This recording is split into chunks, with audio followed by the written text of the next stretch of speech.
was kind of before the break, kind of leading towards a conversation about third parties, and this is one obviously you're very familiar with. You ran for president, Libertarian Party, and you did eventually switch to the Republican Party. Is it a sense, because I think Glenn's, he's flirting with this idea. He's given up on the Republicans completely. I mean, your son is one of the very few that he actually respects in Washington, and it feels like we can't ever get anywhere. So he's flirting with this idea with third parties. You've had quite an experience. If you're talking to a Glenn Beck about that idea, what do you tell him? Well, I understand the frustration because there's a lot of that, and I get the question a whole lot. What about time for a third party? And I say it's time for a second party because we just have one party there. They're the same on all the big issues. They agree. Just recently, we had a vote on in Washington on Syria. And the Pelosi and Boehner both supported the bombing of Syria.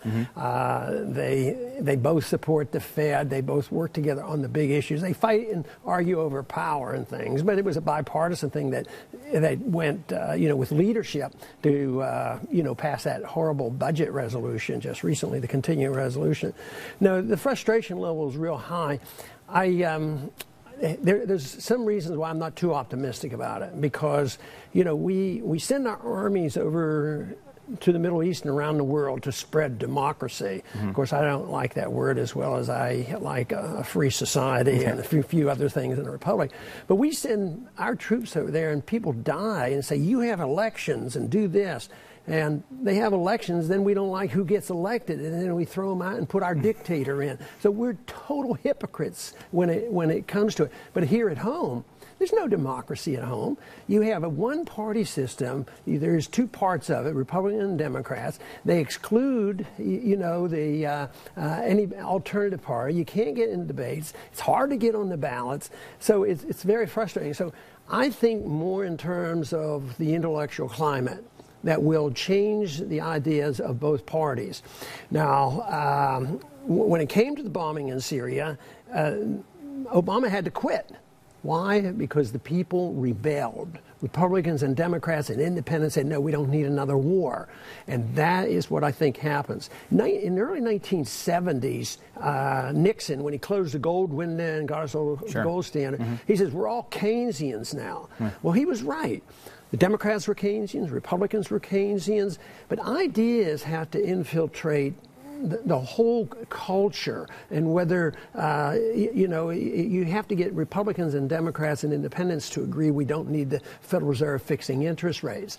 So, yes, the reforms may come in another party someday, but not soon. There's too much bias. I think the crisis is going to come much sooner, and it's going to hit. The race is, can we convert enough people to believing, and understanding free market economics and why liberty is the issue and why balanced budgets are important? That is the race, because the collapse is coming. Then the question is what are we going to rebuild it with? Are we going to allow the authoritarians who destroyed our system to rebuild it and put it into another one and have another dictatorship of sorts? Or are we going to reform, refine, and do even a better job than the founders did and work in the direction of personal liberty? And that, of course, is the side that I'm on, and I tend to be optimistic that a lot of people are joining us in this effort. Yeah, I don't often quote Howard Dean, but he once said, and fairly recently, something to the effect of, it's no longer a battle between capitalism and socialists, it's how socialist are we? And people beat up on him about that, but in effect, it's true. The food stamp program was going to be renewed. The Democrats came out and they wanted a 65% increase in the food stamp program. And then the Republicans, the other opposition party, wanted crazy, crazy cuts. They only wanted to increase the program by 57%. And it's like, if those are your two options, there's not an option of anyone actually cutting it or changing the program to make it more efficient, or ideally, eventually getting to the point where we eliminate it. These entitlements are things that we eventually want to get to the point where no one needs them at all. That's the idea, right? And if it's going to be provided, it's going to be provided by the private sector.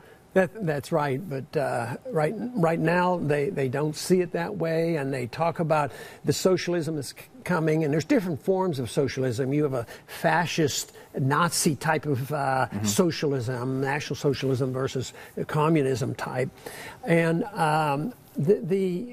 the one thing that is happening today that I happen to get along very well with Ralph Nader. Ralph Nader's a progressive, but he's civil libertarian, doesn't like the wars, and doesn't like the Fed.